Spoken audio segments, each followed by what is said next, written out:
cultúr an seo an céad session eile is mis deimhníonn Gaelach dó siúd nach bhfuil ana acu agus bhálam mór ní gníile a chur in ana agah agus tá bhí mór mar cigra bonscoile agus léachtar gopáirt am sure go láiste bhar an sáil agus bhí mór fáin an is mar stúrthir in cuasa Aonaid san Oideachas Lán-Ghaeilge agus Gaeltachta agus is dói a ríistó siúd nach bhfuil ana agam ormsa buinean an tábhar an session mór lumsa agus mé mar múntar bhile agus stúrthir Aonaid agus tábhar me héine agus mór I dansa chéile an haide seo cúpla bliain ó héine agus is dói go Tháinig mé ar cuat cruúthaigh cruúsí bhaim go mór arm. Is dói gur cap mór gur si tacla haid cup an teag nachir lí caiinte agus bhí mar lean lé ag lé an stopalóga agus an chuige agus tá sé lí an seo.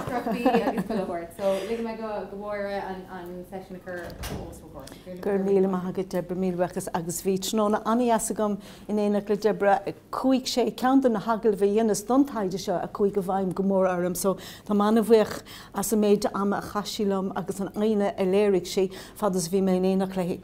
Ok, so an tíidir atá ar an gur a láthairneamh ná sa láthair ratha na Aonaid Lán-Ghaeilge. So fecinn si bhain sin san ceisina, an ceisina agus crua ceisina. Ach so le dosí mar sin bechorda marrá go bhfuil me lehádóirí TJ agus muiris ní féidir lo a bheitthe láthair so for a géir is miisiiltá os fór góir don sesiún seo. Is dóilm ó híomh an taide seo gnéanamís círa ar go leor san ceisina a bhaineann leis na Aonaid. Ní bháin sin agus léir go dagan agus go dtugtar léirú ar go leor anceisna a hagan chun cín agus dar nói tá go leor crua ceisna ordathe a going le chuir faoi bhráid na rinne amachchan seo. So gan é le mula leanamid aring agus just mar chlár na cainte seo. So seo had bheith arsúla going féchamis so in áir an jabbatála din bhagam ná tarthaí an taide seo a roint live cumseach agus is féidir. So a dúspáir tasnóid amach le san bhíú cóhaigs agus cospóir an taide anas go mé gista goibh go dearfach a bhí gceist, spléice ar an litríocht níl an sinach chuirsís anagarid mó ólaíocht an taide, príomhtharthaí agus multaí an taide. So stocha gur go mé sim ar lethe goibh sa gnéisian so sin an chuid is táchtaí is dóilm den caint agus an sin bemi de fechant ar na conclúd. Agus le cúnimh dé be go leor seansanna a goibh go leor ceisina a chur ag go deire. So maidir le san bhíú, no, tá méid éis dal an trómí ceart? Nílim. Oh, tá méid an seo. San bhíú atá gceist. So ag buinte sin nuair denú an taide seo, ní a bhéon folasaí ifigúil ag an Oideachas maidir le cadas Aonaid. So dá bhrí sin bhí sé deacrachtaí ar san bhíú aontaithe ar cadas Aonaid ann. So don pís a taide seo tháinar ar an san bhíú seo. Aonaid I dachas Iar-bhunleibhéil ina leantar curriculum atá leige síos ag an Oideachas agus ina gcuirtear múnla an tomadachas I bhain. Aonaid atá ag feimnú faoi bhainisteocht scoileanna a aimíonn trí bhean an bhéirle. Agus is dócha gur béis an áit go dagan nuair atá dúshláin agus deacrachtaí a gceist is gnéisian a hagann siad chun sin mar gúla mé de géirí múnda tomadachas a chur a bhaim in áit ina bhfuil I dachas ar fáil trí bhean na Gaeilge. Ní bháin sin ach lútear sreach go minic nuair échann sibh ar an taide bhuiine lei seo agus an rud a Harlín tá mar just raim ar eiscetí na Aonaid cúpla rud eile tá tácht chun sin. Deag ná is iad na múntarí san óscoil agus tu go muid óscoil nuair tá muid a caint faoi scoil a bheith nasca. Múntarí san óscoil a bhíon ag obair nó ag tagas san Aonaid sin rud a bháin an dara rud an rud atá le feiscint ná in san Aonaid bí réimse lehan ábhar ar fáil sús cofada leis an seoisiúric ach an sin tá an laidú shuntasacha ar lína ábhar gur féidir a láthair trí bhean na Gaeilge de réir martá sé dul I dro an srá síntrí. Agus an sin comáile sin agus ceann an rudí is mó a bhí chur as le ling an taide seo a bhí ráite ag na ranfáirte ling ná an átain a raibh an scoil lonathe. Dig ná beidir seomraí nó seomra nó cuid den áitéigen sa scoil. So an rud a bhí ann ná bhí sé dechar an tomadachas omláin a chur a bhaim tuisc go raibh siad I dimpleacht an bhéirle. Shrá a ríist an fágal luam shrá mar sa físa taighde seo tá shrá agus Aonaid faoi aon tidal bhán sé sin Aonaid. Ach just mar léirú ar cad is bríle shrá a ríist is taobhistúd an scoil agus an Sholáthar a dhéanamh treibhean an bhéile agus bhí níos lú ábhar ar fáil is shrá. Is beag shrá atá Aonaid Lán-Ghaeilge ach tá sé táchtach just a lu go bhfuil shrá agus Aonaid nasca Lán-Ghaeilge going físa taighde seo. Agus maidir le shrá bíonn anachas níos ísle ann maidir le Gaeilge a chur an cín. So is ábhar nó go amantí corpadaachas na rudéige nach mín scrúdú buintach leis a chuirtear arsúl ó híb shrode. Má go leor leanamid aring. So, agus leis na srothanna chomá níl ahananta sifigúla tastal mar ní aonn siad takeíocht airgeadis ón Ryan, so mar sin níl ifigúil níl siad ifigúil mar dearfar ní gádómh ahananta sifigúil a lorug. So catarsúla going an cóhaigs. So an cóhaigs atá going an seo ná faoi láir tá Ryan Oideachas ag Forbartha policy nuad an Oideachas Lán-Ghaeilge lasmuid an Gaeltacht agus mar sin os rud é go naithnímuid go bhfuil deacrachtaí os dúshláin an ó héamh na haonaide tá sé antáchtach sanríochtanas na Aonaid Lán-Ghaeilge a chur san áireamh sa policy seo.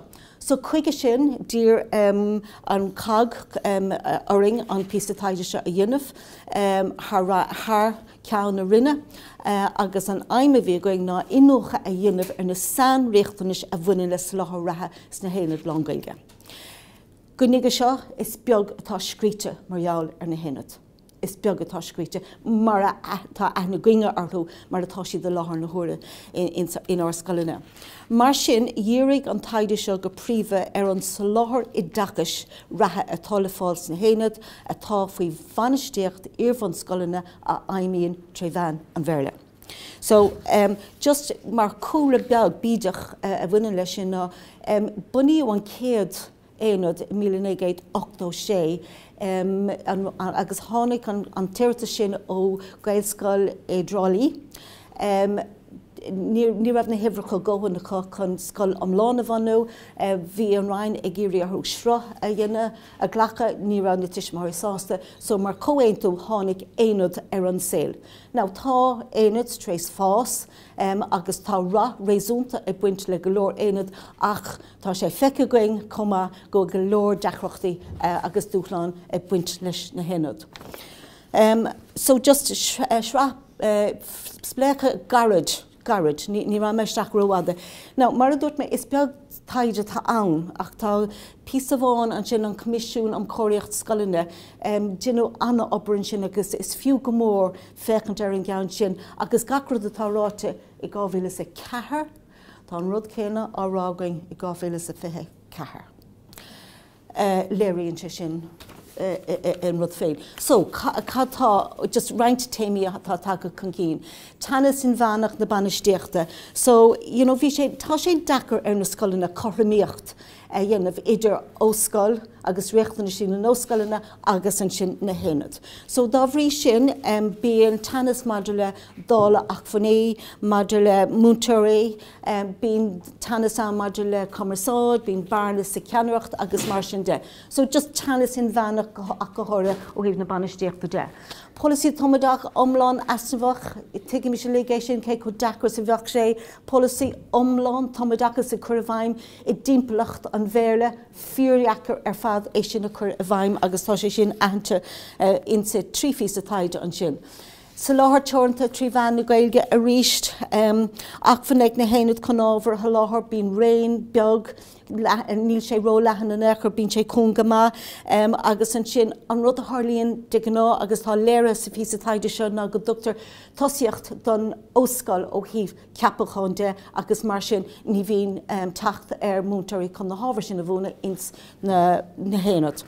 Ról agus stádas dá léir an bhúntúir a bhil, be me chainfí se ríiste bal mar tháinig sé sin chun cín go láidir sa taighde seo agus beag Deborah ná leabhart fí sin comma bíonn úlach riaracháin I gceist agus deirtar nach is an taighde seo deireann siad líon nach bhain siad ilúnt cuianna chu chun tuairt faoin deab.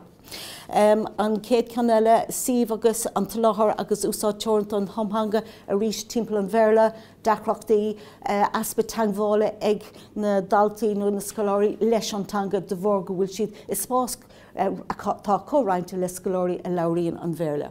Asnamh teangólaíocht na scoláirí ó fearí le tháinig ar an counter fithe hain, agus an rud a dúirt sé ná nó daimsigh sé na chutaide ná níl na scoláirí a rastalíonn ar Aonaid, níl an cumas cinne a chu í taine chur an núl is atá daltaí na scoláirí a rastalíonn ar Gaeltachta. Olbhú asnamh múntarí le haig an tomad agus a rís tá sé tagtha chun sin ins na taighde éagsúla tá lútan sin go nach bhfuil ilúnta a cóhan feite chun dailá leis an Sibh na bhfuil siad sé sin an tomad agus múna ábhar agus teanga le chéile go húnach. Agus aspa freagrata agus choras takeíochta ón Oideachas a ríist Léiríonn sa taighde sin nach raibh takeíochta omlán de rinne ann ó thaobh an tomadachas a chur chun cinn. Just luigh mé an seo cé gur buine sé sin leis an tír seo. Ma écan tú thar lear tá amachchasáil le feiscint comá. So tá Aonaid in Albán, Canada agus in Hawaii ach tá siad nascathe le bhonn ach a rís tá teachtracht céine a teacht chun cinn sé sin inúlacht múntarí agus idólaíocht an tomadachas. Sinad tá siad sin le feiscint fiúháin thar lear. Má go leor, bagam is raig mar sin, so mólaíochtaí an taighde so chuna sí anamar an pí a taighde seo, na ceisina a tháinig chun cinn ná seo. So seo hiad na ceisina a stúraigh arga taighde. Cad é an Sholáthar Oideachas ratha atá ar fáil tre bhonn nGaeilge na héanaid atá nascanna le hóstscoileanna a aimíonn tre bhonn an bheireala. Na fó ceisina a tháinig chun cinn na dúshláin a bhaineann le bhonn agus bhonn Aonaid.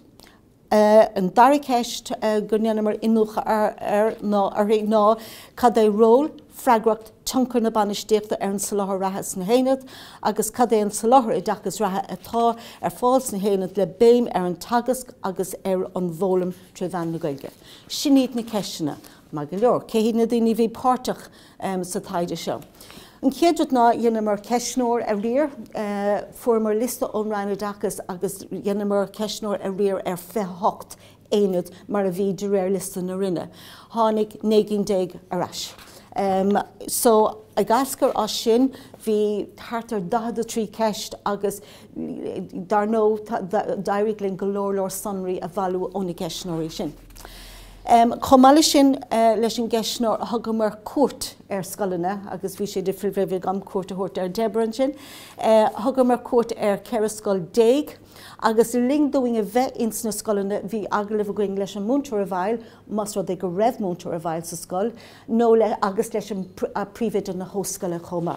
So ceithre 10 a dhéon agalah leastruchtúra ling, dairg ling go leor agalah leastruchtúra a dhéanamh ar lína chomá. So an tomlan mar ecinn sin príomhide bhonn Lán-Ghaeilge a ríist bhraithmar go sé táach leabhart le siúd mar de ná bíonn siad a tróú na páisí le dul i dro an Gael scoileacht agus an Gael Oideachas, so fuair mar deachan an lína sin bunathóir a bháin a bhí leabhartling agus an bunathóir seo a go bhí deacar speisialta ann sa tlíos hep air an tainad a bhonú ar cúisina éagsúla. Agus bhí sé sin ina chabhar dúinge agus sin mar haiddóirí i dtínmh taighde ar seo. Bhí deise going leabhart leis na hagraí Gaeilge agus bhí deise going leabhart leis na bátrún comá. Ó thaobh dairg ling a bheith ag caint ag cógálacha éagsúla agus dairg ling go leor plé a dhéanamh le costí éagsúla fad sa bhí an pí a taighde ar siúl. Má go leor, so príomhtharthaí agus moltaí an taighde. Na príomhhéimí an taighde ná banistú, Sholáthar agus bhonn agus bhonn. Sin iad na téimí atá faoi cabada le going sa fí a taighde seo. Ná be sé bhrá céim fá bhfuil ihreacha, ní nó mé ihreacha ní sé gan second. Just, okay, maidir le banistú tá 27 conclúd going atá eilínithe le 27 moltaí. Maidir le Sholáthar tá ein ceannas fithe conclude nó tara a going agus tá sé sin alínthe a going le féhéin moltaí. Agus mar chéile le búnú ní le éonmhla a dhéanamh going maidir le bhonn ach ó hí búnú de tá sé cín déag de conclúdaí agus alínthe le sé cín déag de bhile. Now, dar nui, da mé sé tuairt faoi fé seach féhéin bheicsimh an seo go maiíthe. So ní mar cnééis sin dhéine. So an rud atá dinta going ná tá méid chun ceithre cín faoi gach héime. Just go bhaidh sibh blasa de cinál torthaí agus moltaí atá tagad chun cín.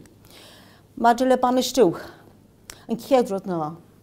Tá dul léireacht, so seo an conclúd agus an sin léró mé an mulle atá dinta a going sa taighde. Tá dul léireacht a buint le ról an bhúntóra a bhil. Mar éon le haspa chóstasachta I le réin agus méid na bhreacrachtaí atá le chur a bhain.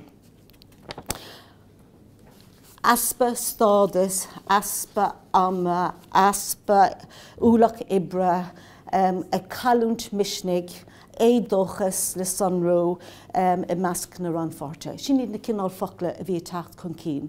Aspa misnig, aspa éadóchas, úlach ibre, ní raibh an támacha a chud dúlgasí a cholína agus mas rud é gur de an ná bhí na dúlgasí buintach leis an óscail agus bhecharthú na dúlgasí a bhain leis an éanad a dhéanamh taréis amscaile nó fiúáin imachtaí a chur siúil taréis amscaile.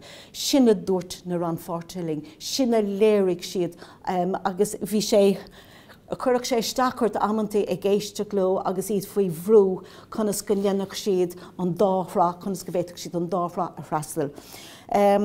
So agus an rud is mó a chuir stachar ná aspa ama chun díreú an príomh jab a bhí acu. Sé sin an Gaeilge chur chun cín.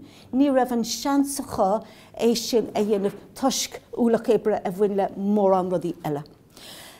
So an rud an mulle atá a dhéanamh going dó sin ná, ba cór ról an bhúntóra a bhil a bheith leaghamach I ggófort le príomhide na hóscaile le na ráite rollachán, curriculum, riachtanas fórna, arcú múntóirí, fóbart galamúl múntóirí, agrú amclár, cóireacht, cohbháil, cuaram de scoláirí a bhfuil riachtanas speisialta I deacrachtaí, commerceáir le tuismitheoirí agus féinúlacht an éanacht a chur chun cín, agus ní mór an róid sin a aonú I bhfuirm conire. Ná, tá sé rá gata annachchuid an sin.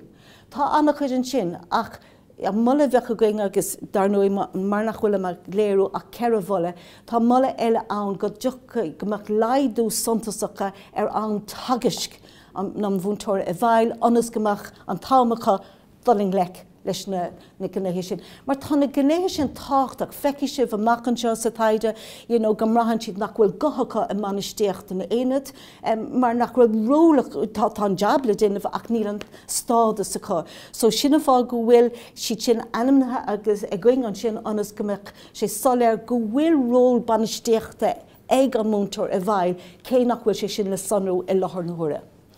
An céad mulle eile ná tá rá an éanad, ar céad conclúd go mana scéil, tá rá an éanad ag bra go láidir phríomhide óscoileanna. Ina bhfuil dearfacha I lecha I le na Gaeilge agus an tomadachas.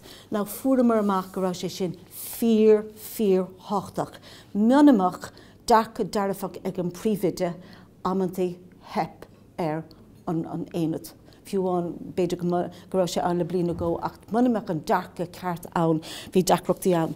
Now, hí na príomhidí dóchasach, hí ardmheasacha ar a méid a bhí titim amach san éanad, agus bhí siad bródúil as a méid a bhí buinte amach. Bhí fearmháin ará táid thar bheith bródúil as an obertag dinta cé go bhfuil méid ag snáb an aig an tíide.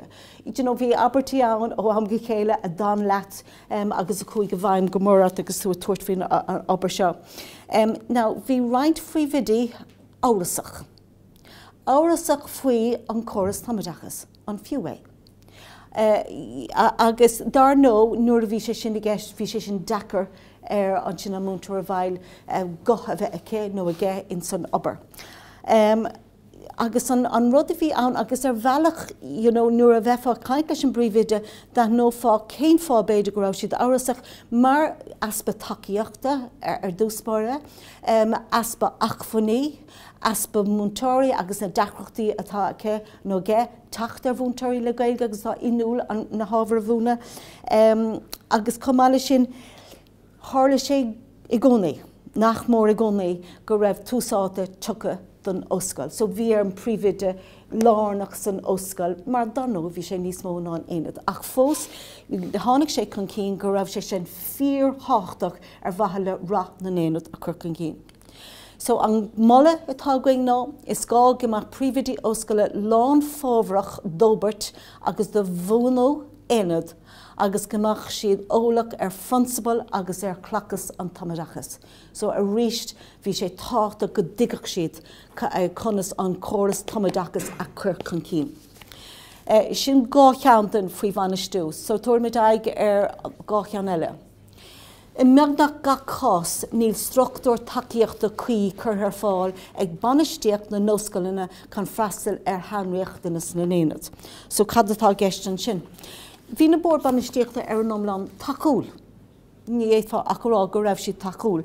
Ach an rud a hála ó híomh an díochta de is fíor anmh go raibh an díocht ag an múntar bhil an mór banistíochta. Agus dá bhrí sin bhráisiad nach raibh gothar bethecha in manistú an éad.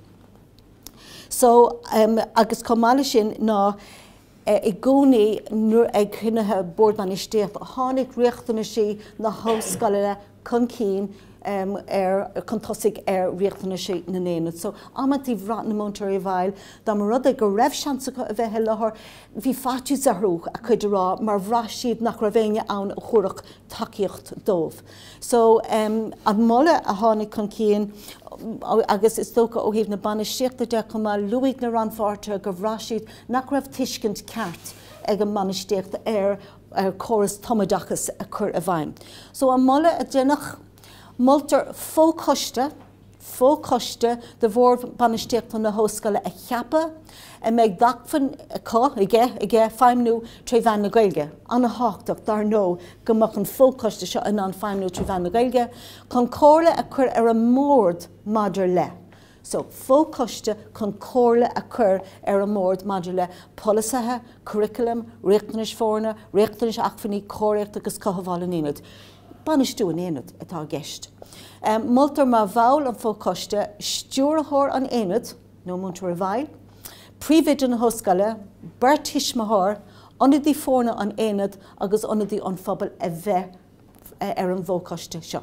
Mar a rístan sin tá gothaid gachéine seoid na daoine atá tuiscint cá ar an gcóras tamadachas.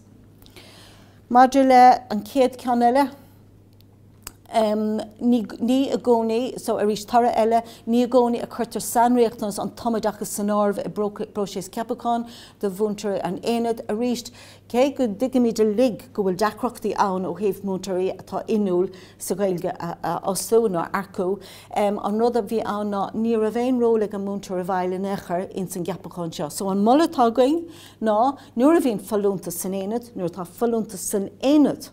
Ní mór an díochta bheith ag an múntar bhil ar fannéil ceapacán na scoile. So a ríist, tá si dána fracticúil, ní léon rud ní muid tarint éon rud ón spéir, tá si seo thar bheith practicúil agus is féidir iad a dhéanamh. Sholáthar. So raimid tríd, ceiricín, de torthaí agus moltaí mar bhaineann le sholáthar. Conas táid ó chuomh cuasaí ama bhaineid ó go bra anna bha. Tá an sholáthar múntarí inúil ar bhúna na ábhar trí Gaeilge ina chumsteach olmhór ag óscoileanna chun ábhartha láthair trí bhean na Gaeilge. Now, tháinig sé chun cín go minic sa taighde seo go raibh deacrachtaí ag na príomhide múntarí osú atá inúil ar bhúna ábhar agus theanga go gáthóchanach. An rud a hála go minic ná gur béad na hábhar practicúil ach go háirithe nach raibh múntarí ann chun hagasc, nach capir agus ach mitolóireacht, aimimedóireacht na cín ar fad, agus fiúháin cí eile tá nach bhfuil có practicúil céine bhí deacrachtaí có múntarí osú. So agus an rud eile bhí le feiscin an seo ná, bhí Sholáthar áirithe ar fáil sus go dtí tra seosraigh. Ach de réir an sin mar a chuig cofad leis an árteisteméirt tháinig laidú omláin ar an Sholáthar ó thaobh na hábhar de. Agus a gcuidmha stop éanad ag an leibhéil ag an teasta seosraach. Mar ní raibh na múntarí acu chun leanún raig leis na hábhar tríbhean. Agus is mór an túr, fech leanúnachas a gceist an sin.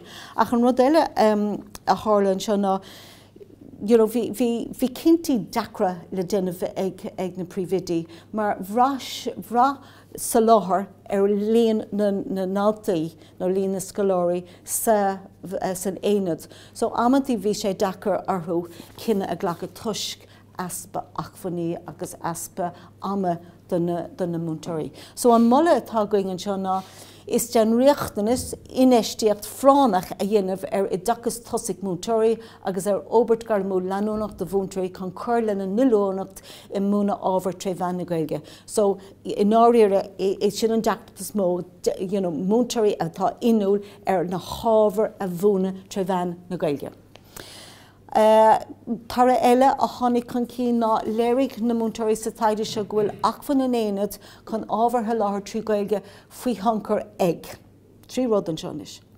Cumas teoranta theanga scoláirí chun tuairt faoi ábhar áirithe.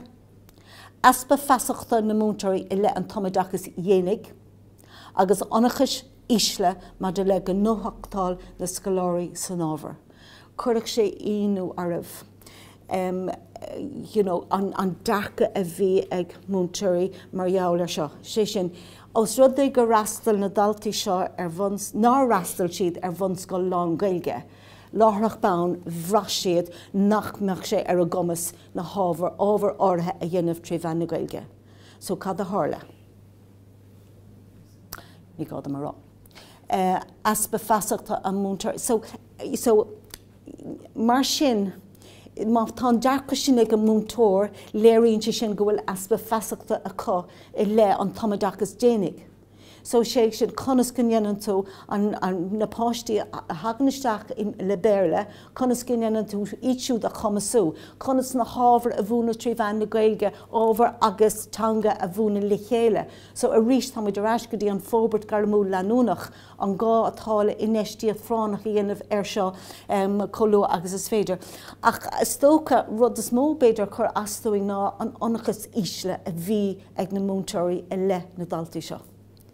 Níor chreid siad go bhhéiteach siad, agus dábhrí sin cad a hitteach dhéann siad na scrúda ar fad trí bhéirle. Taréis agus iad in éanad Lán-Ghaeilge. OK, so an molla a tháinig chun cían sin ná moltar donna héanad tama omláin sa Gaeilge a cíntú. Is caiitú smaoinmh go raibh siad ag dimplacht an bhéirle. So a ríist a ras go dtí pointe eile bhí going níos luithe, tomadachas omláin deacar é sin a chur a bhain i dimplacht an bhéirle. So sa cá seo tá muid rá na héanad tama omláin sa Gaeilge a cíntú de ólamóirí an tomadachas dhéanaig. Mar cén bailach eile bheith go cá an teanga ólam man bhfuil siad tama ann. Mar réon le clachta ar úsáid, ar a húsáid chun gnóthachtáil an scoláire san ábhar a cíntú a ríist an clachta. An timplacht, an teangmhóla sin teanga.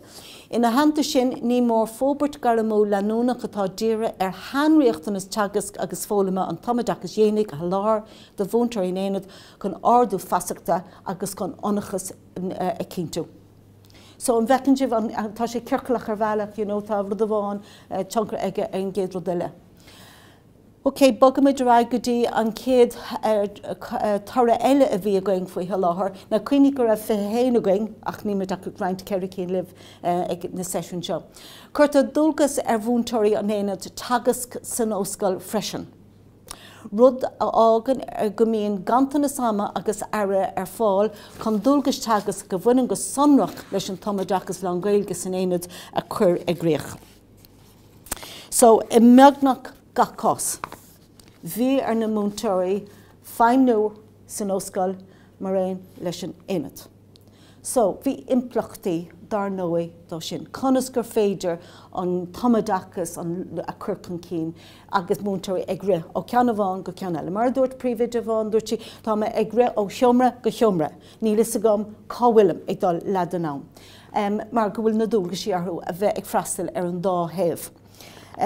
So, agus rís rud eile a tháinig chun cína aspa leanúnachas. So, mar hampla, da meach múntar ag dul amach ar sós garama nó ar éon sós an éair. Cad a tharlach, ní bheith an tábhair sin ar fáil trí Gaeilge. Mar go raibh deacrachtaí ann nach raibh na múntóirí ann. Now, tá mai ceappa go muineann an scéil sin leis an obair léonniuh nó in le feimniú na scoilna láthair na chóra go bhfuil na deacrachtaí sin ann ó híh arcú múntóirí ar éon bhealach.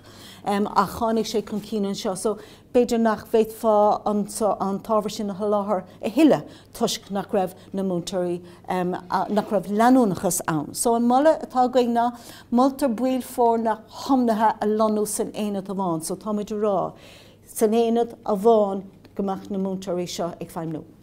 Le cóseasamhacht san teanga a chur chun cín, Annalíonú curriculum le principal an tomadachas a cintú mar aon le deacrachtaí a ráite. So, tá sé annaíachar bheith ag feimniú ar an taobh sin agus an sin ritrasna agus feimniú ar an taobh eile agus an tomadachas a chur chun cín. Fíorheachar. Tastaíonn deisina nuálacha fóbhar galamóil ó bhúntarí éad. Comá le takeíocht leanúnach chun crí anúlachtaí an tomadachas a óbert mar hampla úsáid na teanga sa seomaranga agus taobh muidan seomaranga, cothú teanga agus ábhar cóthathú ábhar agus teanga, agus an teanga sonrach atá tastal chun ábhar bhúna. Tá na múntarí a ráling an támar fad, tá cabhar uing, tá cóirla uing, tá deisina fóbartha garamúla a tastal uing, bíoch. So a ríist ceann na deacrachtaí a bhí ann a bhí acu ná níl fóbart garamúil leanúnacha áil mar cad a tharlaíonn nuair a hagann sé chun cín in san óscoil is riachtanas sin na hóscoile ach go chóire a hagann chun cín seachas riachtanas sin na múntóirí san éad. OK, táid so a mulatá sin na multar plan maidir leis an bhólam garamúil múntóirí a dheara agus a chur a bhaim chun dul an lech le riachtanas ahananta na fórna ó héag na fólam a garamúla de san éad. Multa comá leas a bhaint as an bróséis féin bheastóireach scoile. Now, bhí sé seo tharbh sa múl. Deachamar ar réon leathan tuairiscí meastóireachta agus is fíor anmh go duine meastóireacht ar an Sholáthar san éad. I gcuid duna tuairiscí luigh siad go raibh éad ann. Dhéann siad chuir síos ar an éad. Ach níor duineach meastóireacht ar an Sholáthar a bhí ar fáil san éad. Bhí sé sin tharbh simúl. Agus tuigeimiid le an tácht a bhaineann agus is úlais fíor cabhrach é an féin bheastóireach scoile agus an áiríre bechóir é sinna úsáid agus táid ag mulla go muinfar úsáid as sin dar nó é le takeíocht na rinne ó thaobh na meastóireachta de. Bagam idir raig go buanú agus na tarthaí a tháinig chun cín an seo ná. Tugann sonraí an taighde seo le fiscúil anna chu dúshláin ag an éad maidir le éonúlacht mar híomh tomadachas a cothú agus a bhúnú. Léiríte go bhfuil leibhéil an spláchas ag an éad ar an óscoil mar bhach I gathú agus múnú na féinúlachta. Just tuair mé sampla beag raibh a raibh go dtí céad canile. Just go bheici sibh seotarí a tháinig chun cín ón gceisneoir. So just bheici sibh na sonraí a tháinig chun cín seo. So hí féinúlachta de é de scoile ar le ag 25 fan géad. Popéir agus can litric agus mar sin de 50 fan géad an na héanad bhí sé có. Léhann de oscailte 14 go raibh léhananta ar le a có ins na héanad ó híh tuismothirí agus craobhnóirí thuirteisteach. Gníomhtí seach curriculum 14, policy arcíochta, policy an trála, policy tangan.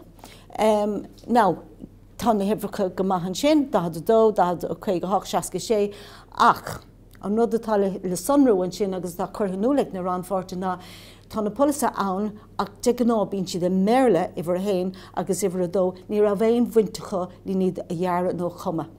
So, ó hí féinúlaachta de cinnte dearfa léirigh an taighde seo go raibh deacrachtaí ag na scoileanna a chuid féinúlaachta. Mar go raibh siad ag bra go raibh siad gramathe is stig mar dearfa leis na hóstscoileanna agus dar nói tháinig riachtanis na nóscoileanna chun cí na gcónaí. So an mullet tá going ná gomach féinúlacht dá go féin ag an éanad námsplách ar an óscoil. Agus ní fallár go nach nóach an óscoil an taighde bhfuin leis an féinúlacht námsplách seo a bheith ag an éanad mar thiamh tamadachas. So a ríist, luamar an taighde bhfuin leis an manistíocht, luamar an taighde bhfuin leis na príomhide agus dearfacha tagann sé chun cína seo ríist. Sa bhla seo go nanóidís an taighde a bhfuin le námsplachas agus féinúlacht féin an éanad a chuir chun cín. I meach gach chás, ní bhíon polasa bartas a bhfuin go sonrach leis an éanad mar híomh tamadachas ar fáil seachas poltha barta na hóscoile a bhíon scríofa i méle. Tá sé ráite. Agus an mulletá going ná is gá polasathe bartas atá scríofa i nGaeilge agus ina gcuim siad principal ile an tamadachas a bheith ag gach éanad le na nárítear na polasa seo. Policy teanga chun an úsáid na Gaeilge chuir chun cín, policy Sholáthar ábhar tre bhean na Gaeilge, policy tagas tre bhean na Gaeilge, policy antrála, policy arcéachta, policy máidile idir na bheo leis an éanad leis an óscail. So a ríist na policy sin ar bhatha leis an tamadachas agus an féinúlacht na éanad a chuir chun cín. Now, an céad ceann eile tá mí de tacht beidir now. Bhí an ceann seo ina canál spáir na ceart ó híomh rolachán de. Ní réon policy ná có-aontú cuiteann ag an ráineadachas faoi rolachán is gá a bheith ann chun inmhúntheacht an éanad a dhéimhnú. Ní raibh ag na daoine ag na príomhide céin uimhir áirithe a bhí tastáil chun uimhir hain éanad a bhonú agus uimhir dó condoladro námsplachas sé sin condoladro gréad cláiste a bhonú. Níl uimhir ann, tá uimhreacha éagsúla i gháil timpeall ach mar a dúirt príomhide a bháin is uimhir rúnda é. So, an rud atá a mala going ná multar don ráineadachas policy rolachán a cheappa lena solárófií an líon lárghóthanach scoláirí chun inmhúntheacht éanad a dhéimhnú agus cóhéacsana agus tosca éagsúla le gánta a chuir san árbh. Cínte, caafar toscaí agus cóhéacsana éagsúla le gánta a chuir san árbh. So sin an policy maidir le rolachán agus chuir sé sin agus an rud eile a tháinig chun cín go mór ná tá an téanad ag feimnú faoi uimhir rolla na hóscoile.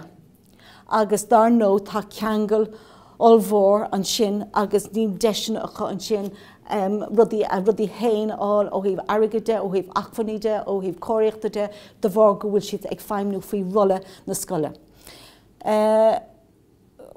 In bhúnachtaí, tá tróir ag an ráin, so tá tróir na rinne asnamhach chun inmhúntheacht na éanad a dhéimhnú agus mar sin tá muid rá ní mór don ráineadachas ag gcóir leis na pátrún, tróir cinnte mar réon le takeíocht leanúnach ar chur fáil chun inmhúntheacht na éanad a dhéimhnú.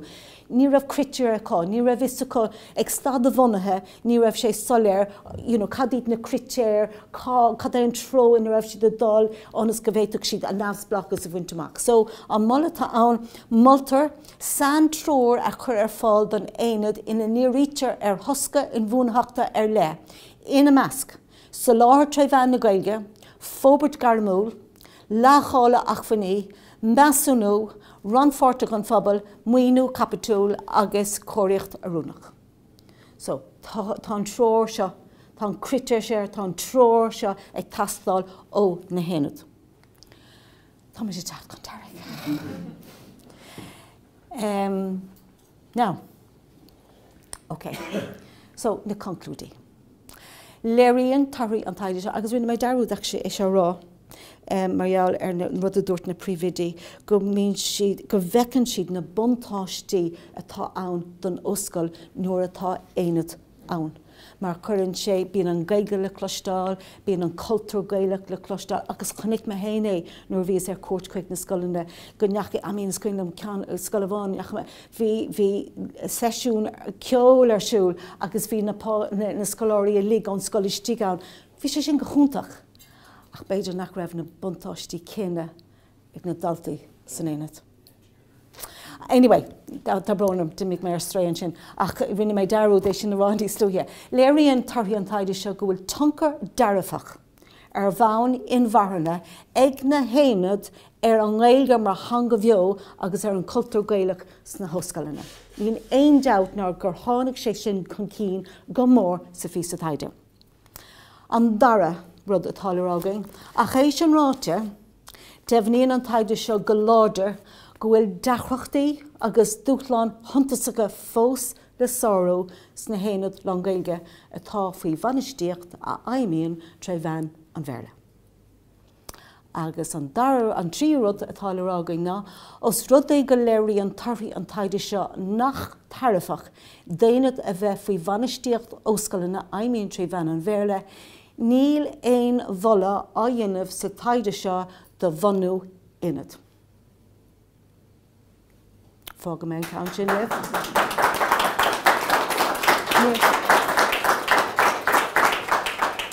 Tríoch ná mé le gabhradh eile le rá. É seo, so an aim atá ann ná léiríú mar thora an taighde seo go bhfuil a chun ceapú ag tastáil méid atá ráite. Anas go méid táhachaí ag an gcóras Oideachas. Cuirtar moltaí chun cín insan pís a taighde, tá moltaí ar chur chun cín going maidir leis an a chun ceapú. Ní bháin sin ach so sin amachchan seo tá moltaí ann. Maidir leis na haonaid ratha mar atá siad, tá tascarí rianta going, tá siad ar fáil sa taighde insan leabhar maidir le conas dul a bheos, conas cuasaí ausú, tá tascarí ar le ahananta going chun cabhrú leis na haonaid ratha dul a bheos. Agus an rud dearnach a deirfach mé libh ná bacla sin go fólín ná bacla sin scéal scéal le roinnt Muintir na hostrálaigh coolla siad faoin pís a taighde. Agus creidé nó nachreid, tá cura feite going dul go dtí Melbourne agus cura láthair a dhéanamh ar an fís a taighde seo.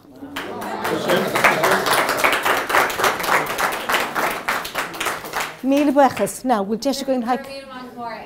Camerará bhuiinn seo go mór lomsa agus le mo go daibbre go léithúil agus dóigh go ggurtú síos ar go hionanta sin ó thaobh an iarna lom atá ann agus na deacrachtaí léithúla a bhíon ann againn agus mu ireachtal éanamh fiúlatíocht an seo aniu bhí orm sa cead á raibhréig mo éithíocht ann le mo chud rangana clúdú mar ealgóil na sin múna fedóir a clé agus méid banistúna rudí seo a lug atá lúsa an sin go cubseocht le móra agus gur mór a gcuibh na domagus má mud las mór chorá bhí agus bhí darmar da go mér nóir bhí mu an chóra brunner dúirt me le móra bhí blianta am nóir nach raibh me sé ag fáil íochaí mar múntar a bhaid go dtí mí na nulaigh mar gheall gur post éiginnta a bhí ann isúla na rinne. So bhí mise ag obair siar an aisce go dtí mí na nulaigh agus an sin ag fáil an target sin th náis. So fiú é sin agus mór á luúil mé le chuna na deacrachtaí ann gus mír tríd an ruide ar fad agus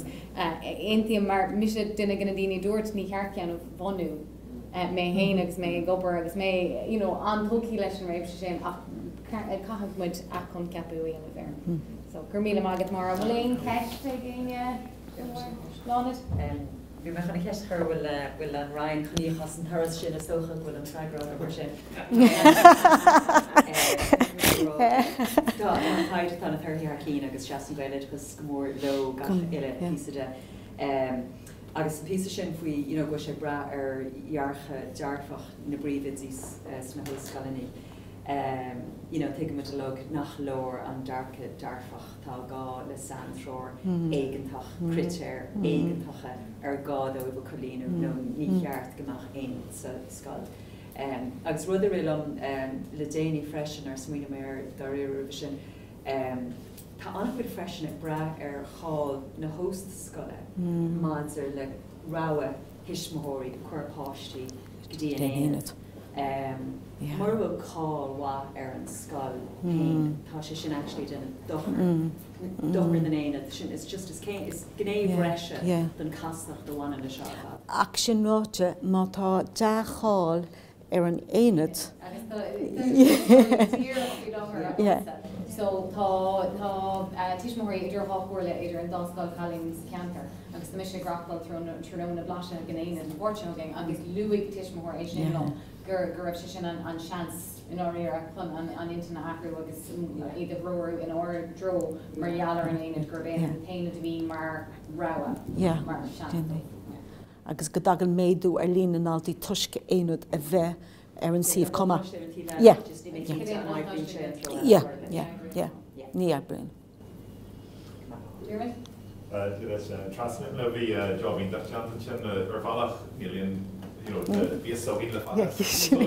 Mar a dúirt mé luigh an taighde 2004 na feibanna na deacrachtaí ceann céine is atá a going is féice. Gaelach Gaelscoil na drasú na seirbhí cruinníonn in dhéanamh donna bhaitiúr na héanamh agus tíosníach an cruinniú go teasí bhío. But an áíre an job tá mar múnseir a bhil, sílam nach lór an áíre íon tú bheith an bhn phríomhide agus an múnseir lei sin a legan amach. Bheithe géirí an áíre rólar leit ón rinneidechas a legan síos na freigrachtaí na dúgus an comrú tá ag múnseir a bhil agus gcósaigh na cear comma agus na bhíon deacrachtaí. Príomhide bhúla leis an cear comma agus leis an múnseir a bhil seanas ag beidir a déanna comrú idir an phríomhide agus bud ag níos láidir fós, níos láidir. Agus tá sé simúl nílamid ag mulla go mhain for úsáid as an focail múnseir a bhil, mar bhra na ran fortathe gur raibh aspa stádas a buint leis an tidal sin, tó táid de glua mulla eile tá going sin ná a meastan fi seach ná go dúfar stúrathir an múnseir a bhil. So úsáid muid an focail stúrathir trí tíos an sin ins na Maltaí. Fuair cinneal fiacladá agus chuéis teasta ón rinn le an ógar seo rúlar le lá síos an chuirsíos poist. Cínte gur mágad aon tíam go hilas hámlan leis méidir tá ráite go an sin. Gur máid mór agus gur mí máid an taighde dhéanamh mu ar fád buchas ná riad mar Léiríonn go bhí chula an rá. Ceann na Maltaí bhíonn sin agat ná maidir le hóstscoil Lán-Ghaeilge in an hóstscoil Lán-Ghaeilge. Tá mis leis bars páisiúnachta agus tá satellite agan hóstscoil Lán-Ghaeilge agus dó sin. Léiríonn an satellite dúin an fuil áthir scéim fiúlótacha ach léiríonn sé sin an aspa atá an fiú nuair atá an aber nuair atá na cúntí ceart ó híomh máthscoil Lán-Ghaeilge. Agus I gcumarsáid leis an rion le gailtí go bhfuil mar an teanna seach bhí muid pléile an ranach éagsúla atá sa rion a bhí sa pléile planach an cín, a bhí sa pléile deoltais, a bhí sa pléile solar múnteoirí an aspa tuiscile atá tíbistú an rion agus na ranna éagsúla inta rion. Go bhfuil luachtas rud amháin sin níl an éidir rolla a hain ag na héine, níl éidir rolla a hain ag an satellite tá aine. Agus croíonn an bhonn íric sin an neirid sin deacrachtaí ó féinúlachta agus ó híomh oscar de dorse go cheannaíocht an satellite dún éine treabhar ar son hain, mar tá siad go thomláin brath ar an bhánsáil agus tá muide ag gcórátíí leis an rion. Agus chumuide se rúsmuid sa deireh, chumuide go fort lo sa scéim fiad tá seo mar leis an satellite. Ach do dúshláin is smú atá ag an satellite ná an rion hain. Agus feidmú na rinne agus aspa cumas na rinne agus na ranna éagsúla tíobh go mí freistal éúil se. So der láirí tú achán cheapú tá sé chótácht. Tá sé chótácht agus go darnítar an riineisteach léidir go rá go darnítar an riineisteach in an lá mar níl siad ar leanach céine Tá job mór le déanamh ní léon deart fa sin agus nuair tá tú caiintean sin tagam rud éigeneisteach me chean rud atá ráite ag na ranfáirte go manminic ná nachhfuil luach ag an Oideachas ar an tomadachas má chóras chun an Gaeilge chun cín agus go bhhécinn siad ar ó híh ibhreacha de seachas an bailachatá an mónda seo úsáid ar bhaile sin Gaeilge a chur chun cín agus a chéimhnú agus a chur ar fáil mar tása going le. Na deacrachtaí atá an ó híh na Gaeilge de. So tagam go hill tá méid sin cloiste agus feice going hena féin, so gur maithe go míle buchas. Agus a bhá leatsa choíú agus le tíide. Dé agus móris. Agus le bhfuil choréisina mé céinte. Mar tá bhí go mór faoi mór go mín as an bí a taighde. Tá na moltaí an tá rud léite denúra gom.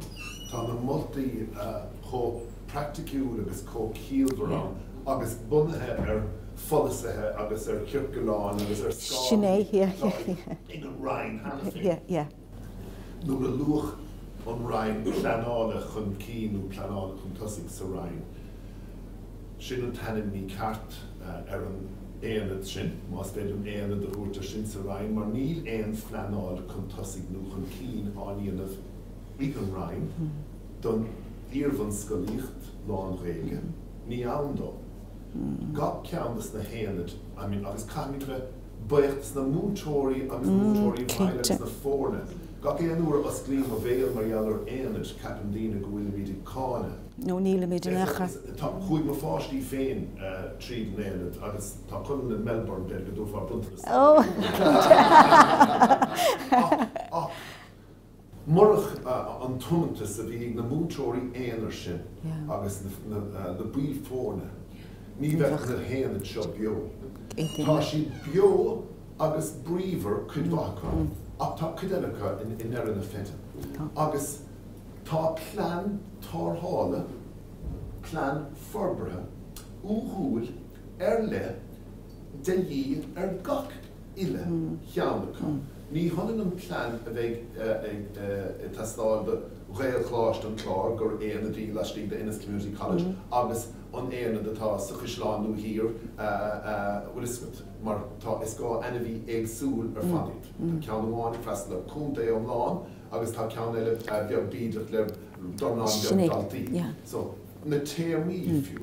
So nuair bhí mar buinte leis an comisiún an choiríocht scoile agus go dtíanana dí trócar Frank Murray agus na moltaí úntacha a bhí an san feithe bliana agus gan éon ní díanta bhí crunethe gin tá míad ar fad treis búda le Harry rialtas le príomhcigarí agus le gachiile rinne le feithe bliana nús a ddírig na rudí seo chur chun cín. Ach tá míad ag an fíor cinúnach ní hamháinas na héanad seo ach don réalscoileacht agus don teanga agus más míon in éair difríocht a dhéanamh. Is gá gníomhú ar an gceann seo mar tá ceist bhís Sholáthar múntóirí má dhírítar ar orbit na Iar-bhunleibhéil trí Lán-Ghaeilge I gceart. Cabhróid sé sin go mór le cuidas na dúshláin eile atá sa chóras a leis. Agus ó bunaíoch an cíad éana le drádaí tá Iar-bhunleibhéil an de tríp áil ag an Rhein agus múntóirí á marú féin do seo. Agus nuair a bhíonn muid a caintear Gaeltachtaí nefs blacks, we need to do my God, 3 milliún eile I gcóir mar cosm Gaeltachta na mníon éad é cóirí. Ach fíoch an obair últa séciad chuige seaciad dalta. Hasna go an Rhein go gur a bhíist shrá isteach in shráid hasnáin I limnach I gná. Do dus na búcalín go an súscaí Sexton Street agus bhí na caníní go bra mar bhí cláis a club lerás agus ní líon fá Gaeltachta go dó a limnach. Agus fíoch tá tála. Tá líon is irde Torthaí a freastal. Ag fáil Oideachas nGaeilge sa tír seo. An cíad don is iarde. I gahar le ní de bhar bhonn Lán-Ghaeilge a bheith bunathe agus rá de Iar-bhunleibhéil Lán-Ghaeilge ceann chalíní bháin is ceann cóideachas. So níl éon downtown ná má hótar na haonaid agus má bhúnítar riad agus má scuiltar séirí má ligtar dóibh etilt trúpaigh na torthaí. Sin dearfach. Agus sin an taighde atágan, leannig an fehanú trucanú dad fáin iad hóstscoileanna béarla. Beisiad na dírig tomadachas díanamh a bheith agus deise a bheith chuir an rutse. So tá súla díanamh mollim sibh mar haidóirí as an gacrad atá díantagah. Ach ní lisa go bhar faoin giad céim eile. Chunas is féidir linne dul a bhaim, agus tá bhfuil éanad Oideachas Gaeltachta úntach gain agus tá cágaigh déanamh obair den scogus Gaeltachas ach chunas gur féidir an dul a bhaim an rain chun agus ar folatóirí chun an céim cinún seo ógant. Mar ní hastíon muna bheith seo, má agan díant láinte go gan féidir caint fí bhar ní cnéad agus tíide agus mar seo an taighde in feith ceart agus tá sé feith láhad a ceart agus tá mí fós a clé ach tá méid agsúil go mór go dógadh an rain an píosa taighde seo agus iad ag goma policy don Oideachas Lán-Ghaeilge taobh muid an Gaeltach go gcuirt for é sin san áireamh na tar. Andímár leis an grat a chuireach agus ní has ní Yeah, well, níl muid con é sin sin dearfach é. Tá méid dóchasach, tá méid thar bheith dóchasach go gur for íte. Mar an rud faoin na moltaí seo, mar atá ráite gut a gcóna tá siad fracticiúil agus ní bhain sin bud thógamar na polisathe agus na curcaláin atá ann hena féin ach just déachmar thu conas gur féidiring é sin a chur a bhaim in éanad. So ní hé go bhfuil méid tréis rudí a Harrington spéir nó cínéile chuma, tá sé bunathe ar a méidir tá ann hena féin. So nílamid ach ag bhá ócé ó híomh na héanaid de agus ó híomh an tomadachas de agus an Gaeilge curcan cín déitimi sé seo dhéanamh. Bunathe ar na polisathe ann hena féin. So tá siad fracticiúil is féidir i dhéanamh ach caithí an til a bheith ann a dhéanamh. Agus siar go gahann níos mó nó dógus a bheith an caimide éileh. Léire, dhéanamh seans amháin ag níor bhonn agus má chaileid an báid táid a bhon ceart. Agus is féidir marráileh go meach andrach bhisnach a goibh tréis cé bhfuil obair den sco arsúil. Ach má táid a cainte ar éanad mar bhúnla Oideachas a Léiríonn tre bhean na Gaeilge tá brón orm níl sé an. Ní maid concréachna ar drá tá méid chu anna dóchasach ar fad agus rá míle buchas agus gan buchas le debre mar tása gom debre bhí si bhí lá únta go gin le chéile agus tá obair úntaach ar siúil so mula mídiad agus gan muid buchas libse ach go bhfuil glúséisteachta agus bhfuiling ar maidin. Oh yeah, Melbourne. Not Melbourne.